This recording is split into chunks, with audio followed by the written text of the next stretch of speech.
I wish I could say something that was classy and inspirational, but that just wouldn't be our style. Yeah, I'd like to hear it. SportsTownChicago.com. Lombard, part of the Be On Air network and available on the TuneIn app. Hell yeah. Broadcast home for your Windy City Bulls and the Chicago Dogs. We're in a league of our own. Now, here's your SportsTownChicago.com scoreboard update. At 5 o'clock, I'm Thomas Modaff with your SportsTownChicago.com update, powered by the Illinois Media School. If interested in a career in media, go to beonair.com. After her humiliating loss at the hands of the 2-7 Patriots, the 4-5 Bears will look for any type of answer when they host their hated rivals, the Packers, at Soldier Field this Sunday at noon. It was just a 3 straight. The Bears have by far the hardest schedule remaining in the NFL, as they have not played any of their division rivals yet. Bears relieved offensive coordinator Shane Waldron of his duties and promoted Thomas Brown into the vacant position. Brown spent time with Sean McVay's Rams from 2020 to 2022 before being hired as the offensive coordinators for the Panthers last year. Brown was the Bears' passing game coordinator this year. Bulls escaped with an impressive win over the new-look New York Knicks, 124-123. Levine had 31 points, and Kobe White was fouled while attempting a three at the end of the game, then hit 3 free throws to ice the game. Bulls improved to 5-7 on the year. Bulls are back in action tomorrow for their first group stage game of the NBA Cup against the Cavs in Cleveland. Cavs are the 6th team in NBA history to start 13-0. After an impressive OT win against the second-place Wild, the Blackhawks will look to notch another win against the Kraken tonight, 9 p.m. in Seattle.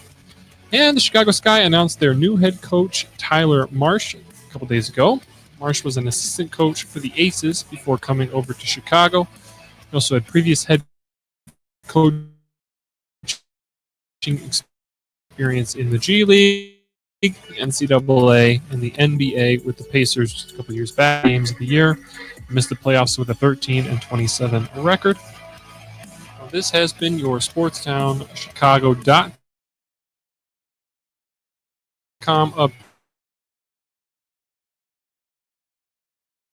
update, brought to you by the Illinois Media School.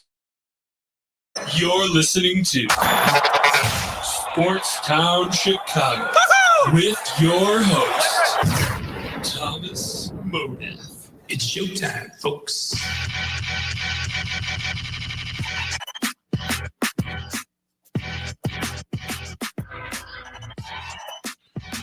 Hello, everybody. Welcome to Modaff Minute. This is Thomas Modaff on Sportstown Chicago. Thank you so much for joining me today on this November 14th, 2024. We're coming up here on Thanksgiving pretty soon. That means a lot of football, a lot of sports in general, but football is the name of the game today, especially for the Bears.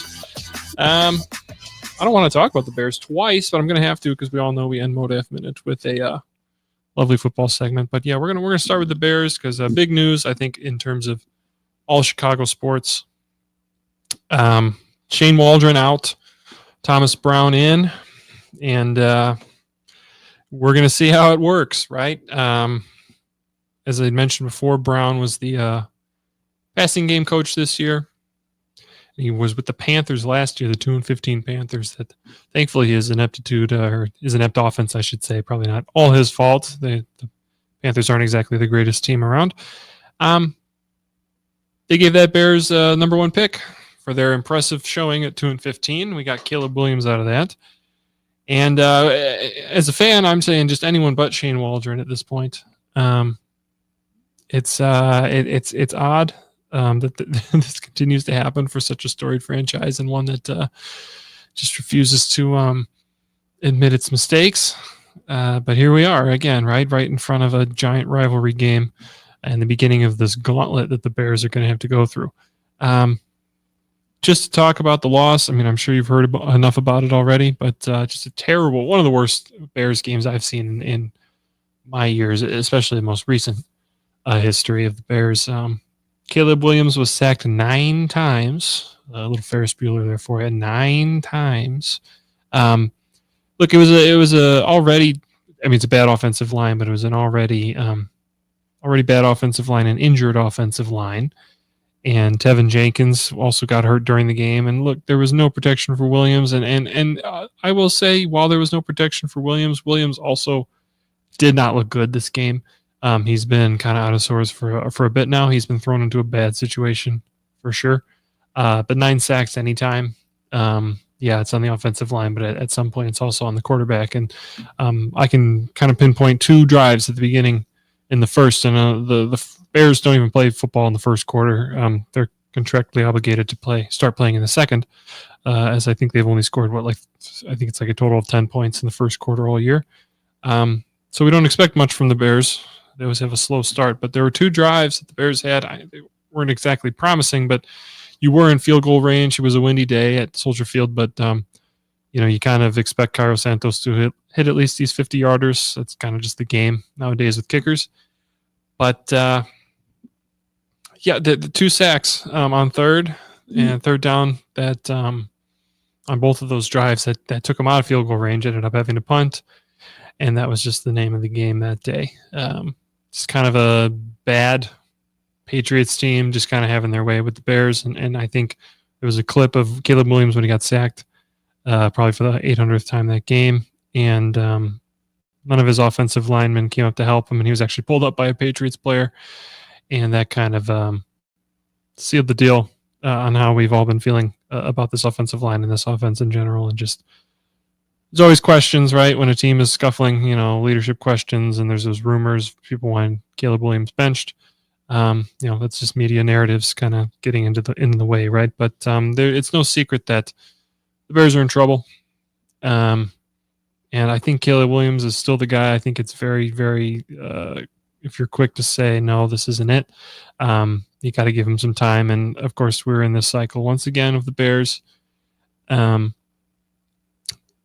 a head coach who didn't draft the QB that they had, general manager coming in, either firing that head coach or getting rid of the QB.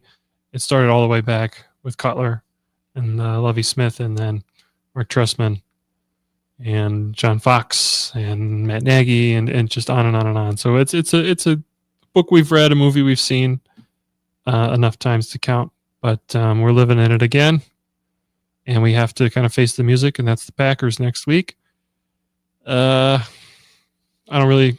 We'll get to that in the last segment when I kind of go over the game. But just the state of the Bears, we have to look forward. Shane Waldron's gone, and Thomas Brown is in. And Thomas Brown has had a wide, resume of offensive coaching throughout his years. He was a player, and he did coach NCAA for a long time, and he was part of that Rams team in 2021 that won the Super Bowl, fantastic Super Bowl, that Rams-Bengals, kind of marred, of course, at the end by that bad referee calls, right? The laundry was coming out, the yellow laundry. But that Rams team was good, and there's all that talk about the coaching trees, right? Of, this person was coached with, Sean McVay or Bill Belichick or Andy Reid, all these top names in the game. And that doesn't necessarily equate to success. But he was there. It's a new look.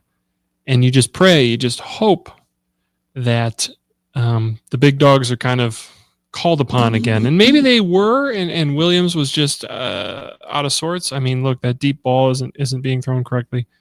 I'm going to fix this camera. I'm a little tall. I can see it in the reflection straight ahead. I'm sorry, this is an audio medium, but I'm pointing at the other monitor. I can see my head. Okay, sorry, we'll keep going. It's an adjustment, but you have to make, it's a league of adjustments, right? And you have to be ready for the hardest schedule in the NFL coming up. The Bears, I believe it's an over 700% winning percentage of all their teams that they're playing. The only team I believe I don't even know what the Seahawks are doing now, but if they're over 500, who knows? But it's all 6 games against the NFC North, the 49ers and the Seahawks. And I wouldn't be surprised if the Bears went 1-7, 2-6. You want them to win it out, but the Vikings are good. I don't think they're as good as when their record shows, but they're still a good team. Packers are always going to be solid, as much as I hate to admit it. And the Lions are just so fun. I wish I were a Lions fan sometimes. You just look up and down, just the coaches that coach these NFC North teams, and then you see Matt Eberflus and his dumb beard. Questions to be answered. And we're going to see how it all plays out. I think, again, we have to take a step back and not go on a gut reaction in terms of Tutty, get out. Oh, I am live, yes. All good. Thank you, gentlemen. But we have to see how it's going to go offensively, and we can't have a gut reaction to it. As easy that's going to be in a team that's 4-5 and crumbling quick and spiraling down. We got to have a little. I don't even want to say patience anymore because I think we've all had patience enough. But with a new offensive coordinator and just a different look somehow for the Bears, are they going to beat the Packers? I don't think so. But you have hopefully a new regime. The players maybe feel a little more comfortable, and you got to get your big dogs back in it. And easily that's more. And Kmet had like 2 catches in a row last week, and I think everyone was going crazy because when the ball goes in his direction, he tends to come down with it, and he should be a safety blanket, I think, for Caleb Williams. And especially that game in London, he was dominating. He's a big dude. He's a strong dude, and it's just got to be better. We're such a big market team. I stress this every time. We're a giant market, and I think the Bears the NFL is better when the Bears are good. I'm not just saying that as a Chicago fan, but sports in general are good when Chicago teams are good. And we are living in this hell where the Bears aren't good, and the Bulls aren't good, and the Blackhawks are okay, and the baseball teams aren't anywhere. And this is going to lead me into our next segment after commercial break. We're going to talk a little baseball. I love baseball, but just in this development odd phase of, are we going to win? Are we going to go for it? Are we going to use money? Are we not going to use money? Of course, I'm talking about the Cubs. White Sox, they have no money and they have no talent, unfortunately. But reports saying that the Cubs are going to be with mid-tier pitching markets and mid-tier moves. And again, that just infuriates me, and I think many other Cubs fans. We're going to talk a little bit about what the Cubs need to do in the offseason and what they're probably going to end up doing. Anyways, this is Thomas Modaff Minute, Sportstown Chicago. We'll be right back. This is your home for sports. SportsTownChicago.com. Joe's Hot Dogs has been around since 1953, but I promise it's not old news. You don't have to like hot dogs to like Joe's on Plainfield Road in Joliet. Italian beef, hot dogs, shakes, and sides. My family's had a relationship with Joe's Hot Dogs for 3 generations. Golden fries with a tad bit of salt and the perfect amount of crunch come in a bag as big as your hand. And that's just small. For more on the menu, visit joeshotdogsjoliet.com, bringing that classic Chicago flavor to the suburbs. That's Joe's Hot Dogs across from CVS on Plainfield Road in Joliet. At the football game, Jim shows the telltale signs of being wasted. He starts flexing for the camera. He refers to his muscles as gunboats. He screams, "How's this for a halftime show?" Jim streaks the field. It's easy to tell if you've had way too many to drive. But what if you've had just one too many to drive? Never underestimate just a few. Buzz driving is drunk driving. A public service announcement brought to you by the U.S. Department of Transportation, the Ad Council, and this station. There are everyday actions to help prevent the spread of respiratory diseases. Wash your hands. Avoid close contact with people who are sick. Avoid touching your eyes, nose, and mouth. Stay home when you are sick. Cover your cough or sneeze.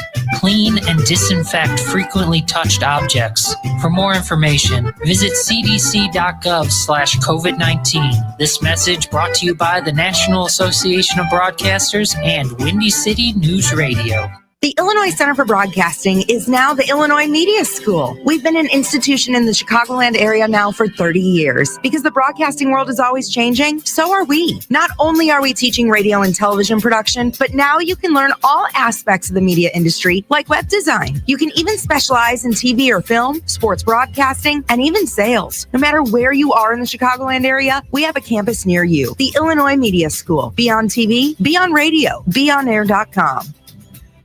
Maybe that was money. Tell me that wasn't money. Yo, check us out. We are the go-to guys. I'm your boy Space. I'm your boy MC. Check us out every Thursday from 4 to 5 p.m. We spitting all facts, all sports, all day. Yes, sir. Who else you going to go to in the clutch? Lillard, long-range three, and it's good! Keeping you up to date with all the latest sports news. We are the go-to guys. Where else you going to get all your sports news from? You know. SportsTownChicago.com.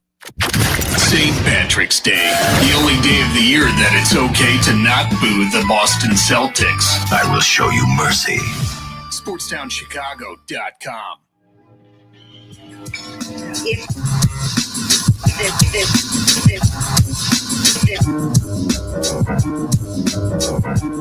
Modaff Minute, Sportstown Chicago. I'm back with you. I had to calm myself down. I was getting a little upset at the end of that segment, but I think we're allowed to be upset, and we're going to talk about my favorite team, and a team that doesn't want to spend any money either or do anything fun. That's the Cubs. We're nearing winter meeting time. We've already seen some moves happen across the league. Not any big ones. Again, Kyle Hendricks. A big one, I think, personally for Chicago fans. Kyle Hendricks going to the Angels, but that's not going to, move the needle on the Angels at all. Travis d'Arnaud actually signed with the Angels as well, which is a bit shocking, but there was a catcher the Cubs could have used, right? But reports that I've seen that the Cubs are just going to be in the market for mid-tier pitching. What was the quote? I don't know why I want to say I'm not surprised. It stinks, but I'm not. It's such a Jed move and such a Ricketts move to do this.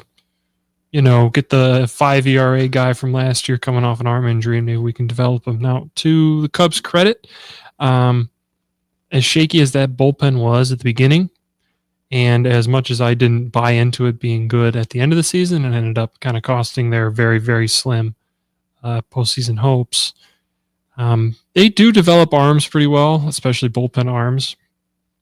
And we do tend to get the guys that you sign on a kind of let's go for a deal or a trade. Jorge Lopez was phenomenal for the Cubs, and he was not good at all for the Mets. He had that kind of just unfortunate it was a translation issue or whatever it was, whatever happened in New York with him. He left it behind and came to the Cubs and pitched very well. Tyson Miller, he was already doing fairly well with Seattle, but when we got him, he was phenomenal for us as well. So they know at least how to go for that. But when you're trying to build a winner, even in the offseason, these moves were made during the season. And at least when you're within the season, you can see what your weaknesses are, and the weakness, obviously, at the beginning of the season was the bullpen. The whole team was a little rattled, but the bullpen was the problem, and it took a little too long to address certain things. I'm looking at you, Hector Neris. But they got guys that they needed, and they held it down for the most part, and they did have the best bullpen by a few statistics, kind of towards the end of the season. But now you're in the off season, and it's time to spend. It's time to find the guys that you want to create this building block of a strong contender. And if we're back in this mid-market pitching again, what are we doing? We keep saying that we, as fans, demand these more moves to be made, more money to be spent. I get that it's not all, so black and white like that. It's so simple. But we as fans kind of need to demand more from the Cubs and from Jed Hoyer and Tom Ricketts. And let me kind of backtrack real quick. When I have to catch myself sometimes when I talk about, rightfully so, I think money has been spent poorly on the team itself. At times, I'm talking about, as much as I love Jason Hayward, that deal was ultimately Not strong for the Cubs. You could make the case that, they did win the World Series in his first year. Hayward he was a part of that team. He was. Do they win it without him? We'll never know, right? That's just how it goes. But Wrigley looks phenomenal. I actually went to Wrigley for the first time in a few years last year. I saw Cubs Blue Jays. I think Cubs hit 4 homers, and Suzuki had a walk-off single, my current favorite Cub. So that was awesome to see. And the Wrigley and the area around it that they built within the short time span that the Ricketts kind of took over, you got to give them credit. I think to say that Wrigley hasn't been rejuvenated or kept that old town for that old-timey feel within the stadium and the history, but also updated it with the big scoreboards and Gallagher Way and the restaurants around and that hotel coming in. That is good. It's great and all. It is true. It is good. It's good to be able to go and not feel like you are, walking into 1910. We are in 2024. We'd like a park to kind of reflect that, but we do respect the history as well with Wrigley. But in terms of spending money on the team, there's been some questionable decisions, and it's time to kind of get that checkbook out. We're never going to know what the budget really is that Ricketts make for Jed Hoyer. Jed Hoyer is the one kind of behind the scenes as well, pulling the strings. But with early reports that the Cubs weren't even in on Juan Soto, look, I expected it. I think a lot of other people did too, but the Cubs not even really making an offer is upsetting in the situation that they're in, especially when Jed's whole big thing on the offense was, well, it was hard to determine what the offense really was with the poor wind at Wrigley, which that comment infuriated me. It is true that I think the Cubs led the league in warning track flyouts. I don't know if that's a statistic that can be measured. I'm sure it is somehow, but I swear every rally killing out was a fly ball about 5 feet in front of the fence. But you need a thumper bat. You need a good one. You need 2 even. And this is where we're coming into, if it doesn't come from signings, what do you do with trading? Bellinger did opt in, and it's becoming kind of crowded in that outfield with Pete Crow Armstrong here to stay and Ian Happ. You got to keep Ian Happ. He's just solid. He's solid player. Doesn't get enough credit for what he does. And Suzuki is mainly a DH. I don't know what has happened to his fielding ever since he came to the States, but it's clear that he's got the yips or something like that. Not as easy as that, I suppose, but he did win multiple, I believe they call them golden gloves in Japan. I don't see it. I want to believe in Suzuki's fielding, but if you have Bellinger and he's going to be on the team, he's got to play in the field over Suzuki 100% of the time. But now you come into this infield. Paredes, you made your move and you got rid of Morel and sent him to Tampa Bay to get Paredes. I like the move. I still like the move. I think he's the third baseman for another year or two while you figure things out. Has Owen Casey come up? Does Shaw come up and play third base? And Shaw is one I want to talk about in a few moments here. But Swanson's your shortstop. Michael Busch is your first baseman. So where do you upgrade? Catcher is the big position that I think people are looking at. And as sad as it is, if you want to upgrade offensively, Nico Horner is probably on the short end of the stick, even with his bat-to-ball skills and his base running. Do you get rid of a glove like that? That's tough. I am baffled that he wasn't even nominated for a Gold Glove this year. But there's many more in his future wherever he ends up. I want it to be with the Cubs, but I just went through the list and what gets upgraded if we do make a swap. The catcher position, and then look at your lineup. It's the same as last year. And that's the same lineup that was struggling to put up numbers or would put up 12. And you need consistency to win. You're not going to put up 12 every night, and you're not going to score 0 every night, but it's a lot harder to put up 12. And it's a lot easier to score 0. And you need bats. Travis d'Arnaud was kind of the guy, not the guy, but he was going to be one that was maybe linked with Max Fried to the Cubs. And Max Fried isn't even really in the conversation anymore. So the Cubs are in some weird limbo state early on in this offseason where moves are being made and they're kind of twiddling their thumbs. The good news is that I think a lot of people know is that the Cubs have arguably the best farm system, or at least the biggest top-heavy farm system in baseball, with probably 7 to 8 top 100 prospects. You got to trade talent sometimes to get talent. I don't think the Cubs make many moves in terms of their AAA guys, but it sometimes requires taking a risk. And I think a risk you need to take, and I don't even know if it's a risk at this point with how he's been tearing it up in the international play down in Mexico. Matt Shaw for Team USA has been phenomenal, the best player by far, and he should be on the opening roster. I think he's going to make it in 2025. Where does he go is the problem. He can play third base, but if you have Paredes there, does he go to second? You have Nico Horner there. Does somebody get moved to the outfield? You have Bellinger. I think Bellinger and Nico are the two names that you kind of have to look out for in terms of trades. If we want to free something up, if you want to change something up, it's tough. It's tough to bet on prospects, but I think Matt Shaw could be a lock for a star, really, for the Cubs. Another name to look at, obviously, Owen Casey, potentially coming up 2025, maybe his first major league call-up as well. Does he get traded? And it's a delicate dance. I understand that, but to not be in pursuit of any of these top free agents, or at least giving calls.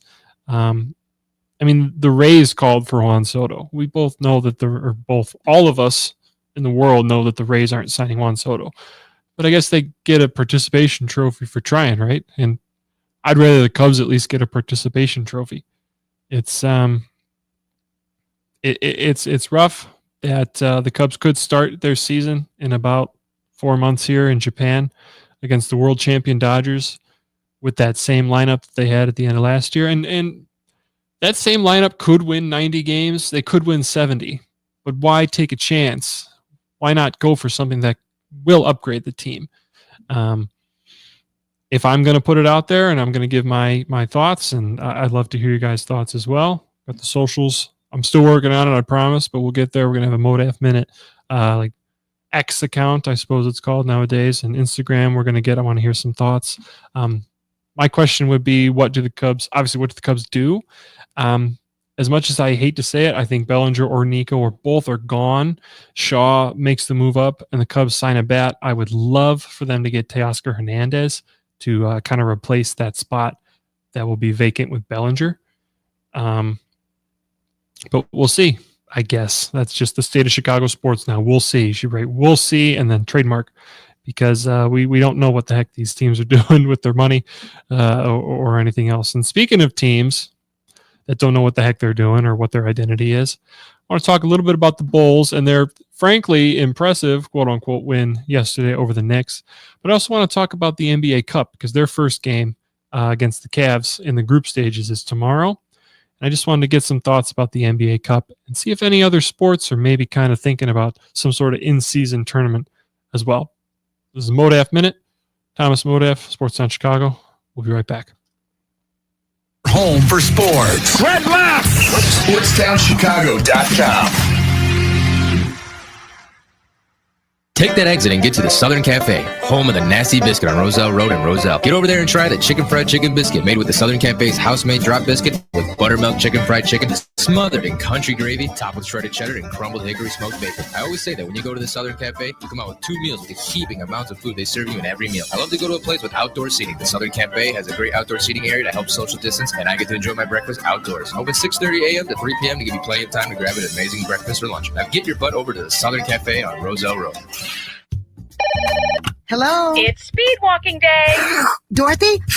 You're breaking up. Did I mention we'd be slowing down when we pass the court where those fine brothers play ball? I heard that. Reduce your risk of cancer, diabetes, heart disease, and stroke. Get active, eat right, and maybe even run into Mr. Right. Isn't sisterhood beautiful? For more information, go to everydaychoices.org. Brought to you by the American Cancer Society, the American Diabetes Association, the American Heart Association, the Ad Council, and this station.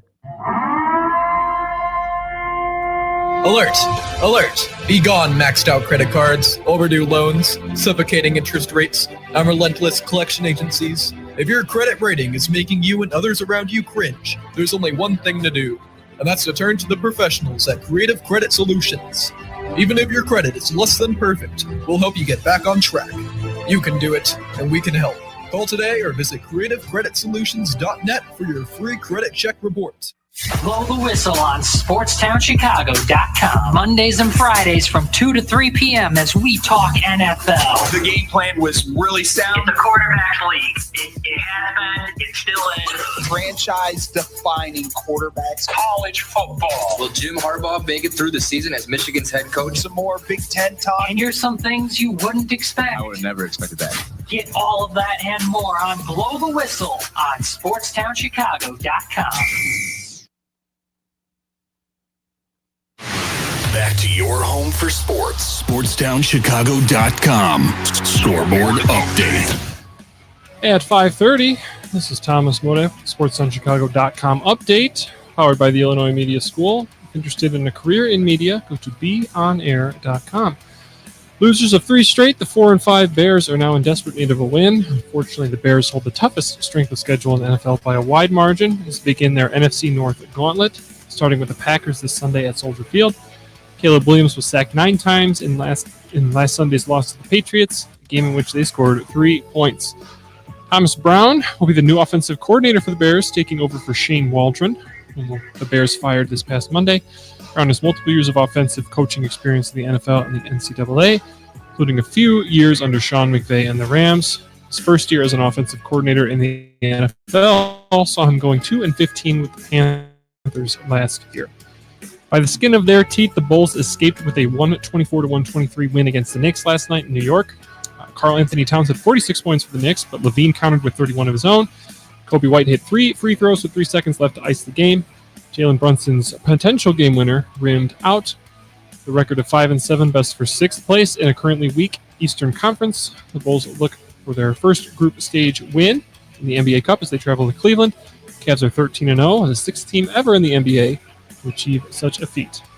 The Hawks will begin to look to begin a mini winning streak against Seattle, against the Kraken. The Hawks are coming off a sloppy but satisfying win against the second-place Wild. Tyler Marsh was announced as the new head coach of the Sky after the quick departure of Teresa Weatherspoon. Marsh was an assistant coach for the Aces and has NCAA, NBA, and G League experience. Sky hold the city's most recent championship, where they won in 2021. This has been your SportsTownChicago.com update, brought to you by the Illinois Media School. If interested in a career in media, go to beonair.com.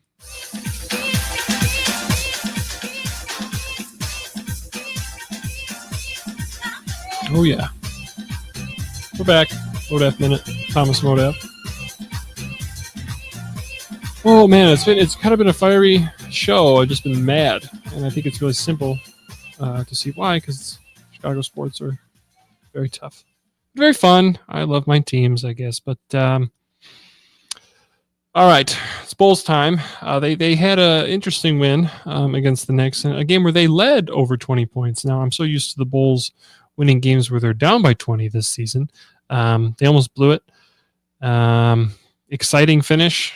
Kobe White had his big head of hair hit, and he hit 3 free throws to put them up by 1, and then Brunson's game winner did the old toilet bowl and popped out. They're 5-7. It's better than I thought they'd be. I did say that I think they'd win 30 games this year. I'm standing by that, to be completely honest.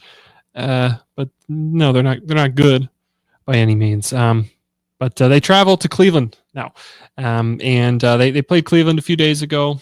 They had a tough game, ended up losing, and Cleveland looks phenomenal, 13-0, 6th team in the NBA ever to start 13-0.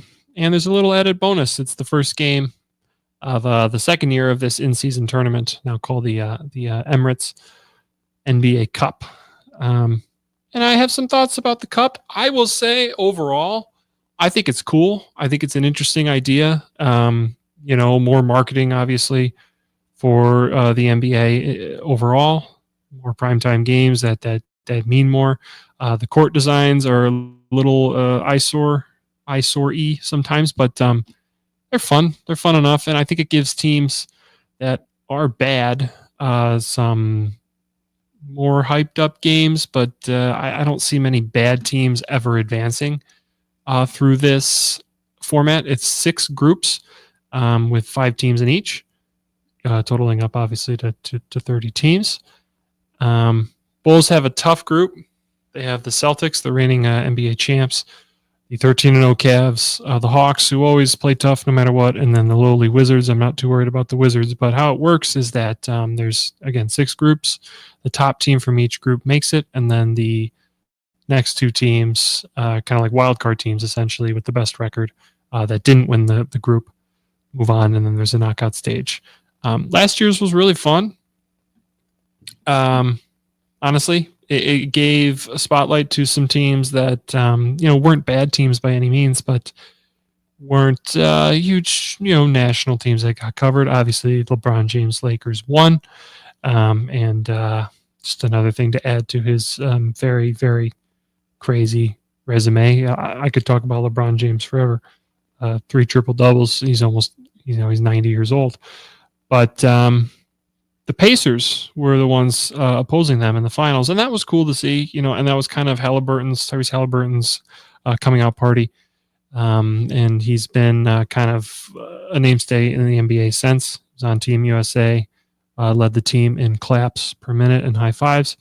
But I think it's fun at the end of the day. I think it gives some bad teams things to root for. But when your team is bad, like the Bulls, you don't expect them to be making a run for anything, especially against this group.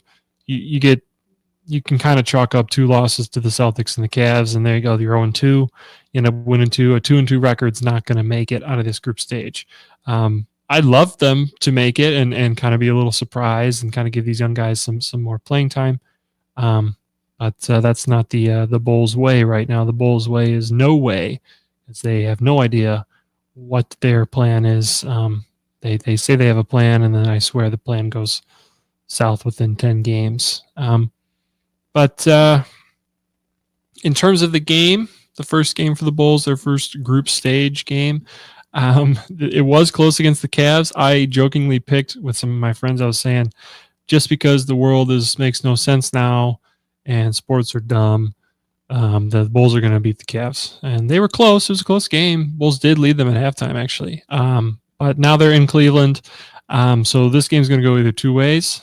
I think it's going to happen this way, that the Cavs are going to blow out the Bulls. And then the optimist in me is like, well, the Bulls played them hard last time, so maybe they'll make adjustments. Maybe come out with the win and give the Cavs their first loss. If the Bulls beat the Cavs for their first loss of the season and for their win in this NBA Cup group stage, honestly, that would probably be like one of my most favorite wins in the past couple of years for the Bulls. We'll see how it goes. I don't see it happening, but you got to believe. And as I mentioned before, with the NBA Cup being this kind of interesting way to give maybe lesser teams a little more interesting games and things to play for, got me thinking, what would be things that the other sports could do, at least the major sports. I think I'm going to leave baseball last because I have some thoughts with that. But hockey, while there is no tournament for any of the 3 sports, hockey does have their Winter Classic games where they play outside, which I think is a phenomenal marketing, and get, historic franchises or maybe an up-and-coming franchise. The Hawks have played in these a couple times, even though they haven't been super good lately. I could be wrong, but I believe the Hawks are playing in this one as well. At least there is one at Wrigley Field. It might be, December 31st at Wrigley. The Blackhawks are playing in this NHL Winter Classic. And those are always cool. I think that's it. Again, it gives players kind of back in the days when they were playing outside, when they were kids and learning how to skate and play. It's definitely a smart marketing thing, get more eyes on the game. That's kind of the whole idea. It's not necessarily the same as the NBA Cup where you're playing for something different. But it does give a little more incentive behind the games. The quickest thing for hockey, and I think hockey is the easiest sport to adapt what the NBA Cup does is, again, have a midseason tournament with NHL teams. I think that would even be more fun than NBA, because hockey, of the four major sports, I think is the most, I don't want to call it unpredictable, because there are teams that are better than other teams just outright. But we've seen in previous years with the NHL playoffs, the Stanley Cup playoffs, that, you know, sometimes the lower seeded teams are the ones that ended up even the most famous example recently is the number one team in the league, which was the Lightning that year, got swept by the Columbus Blue Jackets. And it was just a bad matchup really for the Lightning that year. But that's what makes sports so interesting and so fun, is you want to see the underdogs take it. I think hockey is the easiest sport to adapt, just a quick, copy paste in-season tournament. NFL, I think it's almost impossible.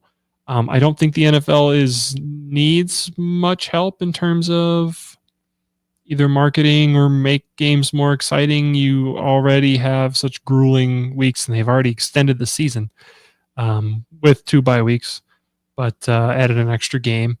And NFL dominates, the primetime holidays. You got games on Thanksgiving in tradition. You got games on Christmas, if it falls that way. I believe Christmas is on a Wednesday this year. But you have Christmas time games and New Year's games, and the Super Bowl is the biggest sporting event. So I don't think NFL needs help. League that does need help, I think, we're back to baseball again. But baseball's trying. They're doing more, I think, games like this. Again, baseball, I think, sits with NFL on the side of it's a little hard to do kind of an in-season tournament like the NBA does. Considering how many games need to be played and how often there are games or stretches of 14 plus games in a row, it would be tough to schedule something like that where 8 teams move on and then those other 22 teams just kind of sit around. That doesn't work with baseball, at least, just with how many games they end up playing in a season. Now, if you shorten the season a little bit, maybe, but then you get into more. But anyways, I think the NHL would benefit the most from it, just because it's fun. It gives you some stuff. But I'm going all over the place. But to kind of tie the bow on what I was saying with the MLB, they have they had that Field of Dreams game a couple times. That again, I'm a Cubs fan until the day I die. But that White Sox Yankees Field of Dreams game was phenomenal. One of the best games I've ever watched. That wasn't a playoff game. And that was, again, that White Sox team, you felt, oh man, maybe they're onto something here. And then you had Cubs Reds, which was just pitiful. The Cubs did win that game, but did nothing like, 2 strong AL teams going at it when you had 2 bottom of the barrel, National League teams there. But they I think they get some things with the Negro Leagues, and there's history that the game can appreciate that I think they need to implement more. And they play during summer. Why not have a 4th of July event or something like that? But anyways, just to put a bow on it, I think the NBA Cup is great. I think it's fun. It's not so much fun as a Bulls fan, but as a fan of the game, I think it's an interesting concept. Gives teams something to play for, and maybe other sports could benefit from it, especially hockey. But the big boys football, right? We all love football, and you know what's coming up. It's our favorite segment on Modaff Minute. Football time. We're going to talk a little bit, again, more about the Bears-Packers matchup. Thursday night football. We have the pleasure of being right before Thursday night football, and 3 games to watch. And, of course, it's Thomas Modaff, a Modaff Minute. Be right back. This is your home for sports. Longtime fan. Sports is like life. SportsTownChicago.com. What's up, Chicago? If you're ever, and I mean ever, out looking for good urban food 24/7, come down to White Palace Grill, located 1159 South Canal Street in Chicago. White Palace Grill is open 365 days a year since 1939. I personally love the steak and egg dinner, but whether you like burgers for breakfast, steak for lunch, or French toast for dinner, White Palace is the place for you. The diner is a 24-hour urban oasis. Come now, come later. Hey, come now and later. We never close at White Palace Grill, located 1159 South Canal Street in Chicago. Visit us at whitepalace.com or order with Uber Eats or Grubhub anytime, any day. Daddy, when you look at me, I could see your wheels turning. About what am I going to be when I grow up? A major league first baseman?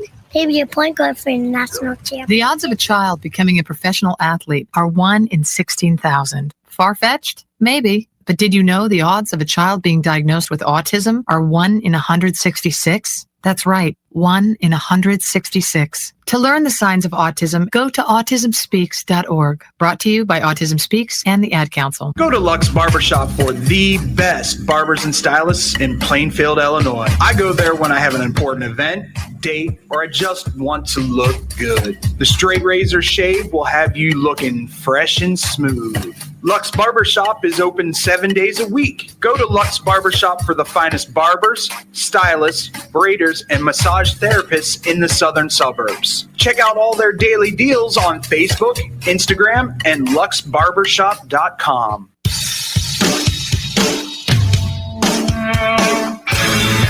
Hi, this is Joe Perry and Steven Tyler of Aerosmith for Red. You know, it's okay to rock and roll and party down. Just don't get in that 2,000-pound bullet when you're done and cocked. And please don't drink and drive. I'm the one that jaded you.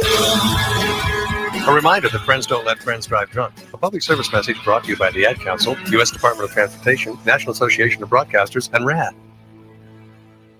The Chicago Dogs are back on SportsTownChicago.com. Tune in to the season opener against the Sioux City Explorers, Friday, May 28th at Impact Field in Rosemont. First pitch at 7:05 p.m. Hear all the action right here on SportsTownChicago.com. What is it with football? Everywhere you go, football. Go there, football. Football.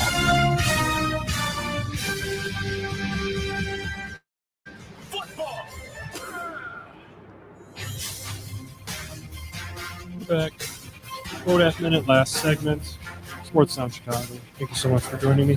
You know what time it is? It's everybody's favorite time. It's my favorite time for sure. It's football time. What's better to start off our football talk than our favorite football team, the Chicago Bears? We had already talked about their woes at the beginning of the show. So now we got to talk about the game, because that's actually important too. They do have a game this Sunday.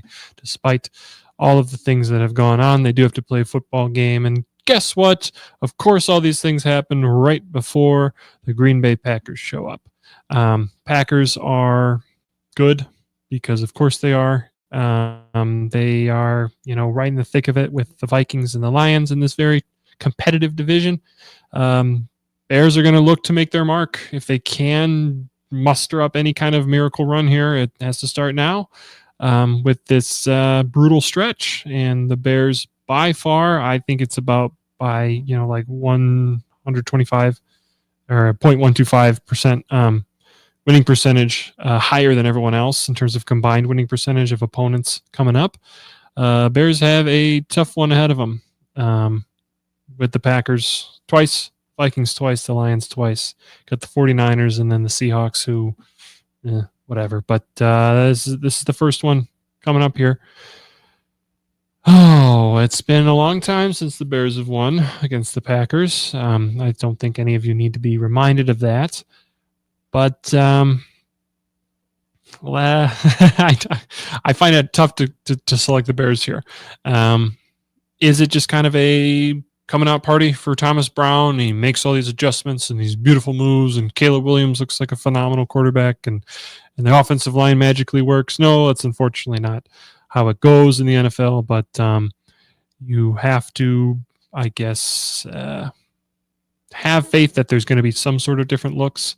And again, as I mentioned before, that the big dogs kind of at least have a shot at the ball, that being DJ Moore and Cole Kmet. And just kind of space this offense out a little more. Is there really any hope? We got to cling on to the most we can, but unfortunately, I think the Packers come into Soldier Field and same old story. They take this one. Bears lose their fourth straight, and they go down to 4-6 after, again, not even a little over 2 weeks ago, sitting at 4-2, and we were all feeling good against the Commanders team that might have started Marcus Mariota if Jaden Daniels didn't, start to feel better, and then that Hail Mary happened, and it's all been a little downhill from there. But we'll see how it goes. I think there's two mindsets that Bears fans have. They say, hey, why not us? Let's take on the Packers and let's win it. And then there's the other side, it's like, hey, let's just keep losing and blow it all up again for the 100th time. But I got Packers winning this one. I've normally been wrong about the Bears game prediction, so maybe this is a reverse the curse type deal and the Bears will win. But I do have the Packers beating the Bears at Soldier Field. Next couple games here, actually fun games to think about. Almost all of these, except one is a pick that I made just kind of out of spite. But Thursday Night Football tonight is going to be a really great game. Again, the Commanders, I've been a huge fan of what they've done this year. Jaden Daniels has been phenomenal to watch. And while the Commanders, certain parts of their defense has been shaky, they've been playing, again, fairly decent teams and winning games that obviously mean a lot. Commanders are going to be going into Philadelphia to play the Eagles. Both teams have 7 wins. This is a fight for that division as the Giants and the can't even believe I'm saying this, the Cowboys. They've been pitiful this year. But the Cowboys and the Giants are way out of contention. So this is a big matchup for these two teams. And Eagles have been impressive this year. They've had a fairly soft schedule for the most part in terms of at least teams with winning records. They've only played 2 out of the 9 games, or at least 2 teams have a winning record now out of the 9 weeks that they've played. They have a pretty good defense, and like I had mentioned before, the Commanders' offense is it's not like these are the 2 top dogs in their respective offense and defense, but it's going to be a fun game to watch. I think it comes down to someone who I've really enjoyed watching this year. That's Saquon Barkley with the Eagles. I think he kind of exposes that Commanders' defense, running defense specifically. If you're able to kind of establish that, it gives Jalen Hurts a little more leeway with the passing game. The threat of Saquon Barkley on the ground, I think, gives the Eagles the slight edge, and what will probably be a really strong game. At least I hope it is. Primetime Thursday night game. We need good Thursday night games for the NFL to succeed as well. But yeah, I think Eagles take this one in a fun game. I'm excited to watch that one, to be honest with you. And again, of course, we're going to end the show with our 3 games, 3 picks, 3 Modaff minute picks. As I'd mentioned, there was one that was kind of picked out of spite with the Colts and the Jets. The Colts traveling to play the Jets. Mainly, I just want to watch Aaron Rodgers kind of fumble around a little bit more. They're 3-7. They're not going anywhere. And again, pat up myself on the back for saying that the Jets weren't going to be good this year. I know that was a tough, maybe, I don't know if it was a completely tough take for people, but they were saying, a lot of experts, top 5, top 10 offense in the NFL for sure. You have kind of some issues going on with with star Sauce Gardner kind of getting into it with fans and all that. But it's just funny to kind of see Aaron Rodgers go down. I just got to be honest with you, as a Bears fan. And just as the guy, he's good at football, but he's kind of a nut. So it'll be fun to see the Colts and Anthony Richardson, who they've had some storylines of their own. He was benched and now he's back, and now he quit on the team. All this, it's going to be funny to see him just go full on ballistic mode and see if he throws the ball 90 times. We'll see how that game goes. It's not going to be a pretty game by any means, but again, I think the Colts win. I'd love for the Colts to win, and I want Anthony Richardson to just play a ridiculous off the chain game, and then probably leave the team. But 2 actual good games, at least on paper. Chiefs, Bills. This is always a classic. They've had many historic matchups within the past few years. Mahomes and Allen. The Chiefs and their devil voodoo magic has to run out at some point here. If it's not going to happen here, they could go, 17-0. We'll see. But this is kind of the last major hump, I think, for the Chiefs. And it's just been insane. It's so frustrating to see, how can a team that plays so honestly kind of poorly this year have a 9-0 record. You were like, oh man, Mahomes missed Kelsey in the end zone at the end of that game against the Broncos last week, and you're thinking, oh my gosh, it's over. It's finally, they're going to have a loss. We can stop talking about this. And then a blocked field goal, because of course they blocked the field goal. and the Chiefs came out on top. It's going to be a fun game. I think the Bills, believe it or not, are a better team than the Chiefs, despite the 9-0 record. I think Bills pull this one off. It's going to be, I think, a classic. I think the Chiefs are going to show up prepared for this one. It feels weird to say that they're 9-0. They've shown up prepared every game, but they haven't looked as dominant as other Chiefs teams have, even with their 9-0 record. So I'm hoping for a great game, and I hope both quarterbacks ball out. I hope it's just a fun, usual Chiefs-Bills matchup. I think the Bills win at Buffalo. And last game, another rivalry game, Ravens traveling to Pittsburgh.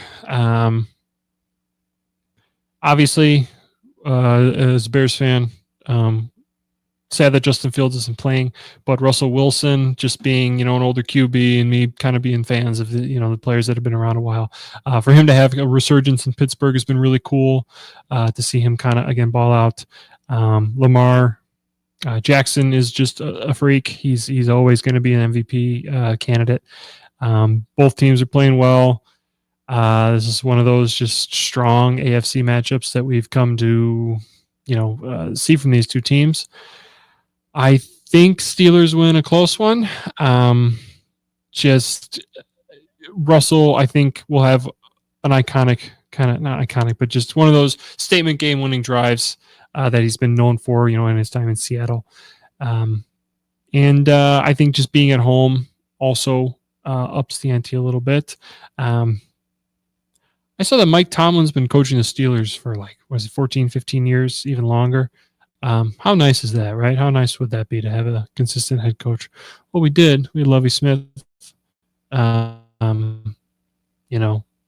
I'm sure everyone has their own thoughts on that. But anyway, every team that I look that has a winning record and a good, foundation and coaching staff and all that just makes me very jealous. And that's why football is always so tough. But that's what I got. I have, again, the Steelers winning that game. It's a pretty decent slate of football this week, especially those games. Not so much Colts-Jets. That was more of a fun pick. But go Bears.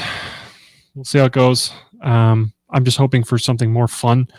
Obviously, Caleb Williams is talented, and the Bears could win this game. I don't think they're going to, but just give me an enjoyable experience at least. Make it fun to watch, to turn on my television and spend my time watching them. Even at home, too. Give your fans something, because that performance against the Patriots was not it. And we'll see how the Thomas Brown era goes for the Bears. You chop one head off the Hydra, it just grows back. You got to kill the beast, and that's Matt Eberflus and potentially maybe even Ryan Poles. But nothing will change until the foundation changes, and that's very tough in the Chicago sports market. But with that being said, thank you so much for joining me. Modaff Minute, Sportstown Chicago. Planning on doing some more shows. You will see. This honestly might be not my last one, but just moving on to different things. And this was fun, though. And if I see you next week, I see you next week. If not, all good. But I appreciate you tuning in again. This was Thomas Modaff with the Modaff Minute, Sportstown Chicago. Thank you so much. We'll see you next time. This is your home for sports. This is the best fans in the world. No better team. SportstownChicago.com. Are you ready for this? Valley View Automotive.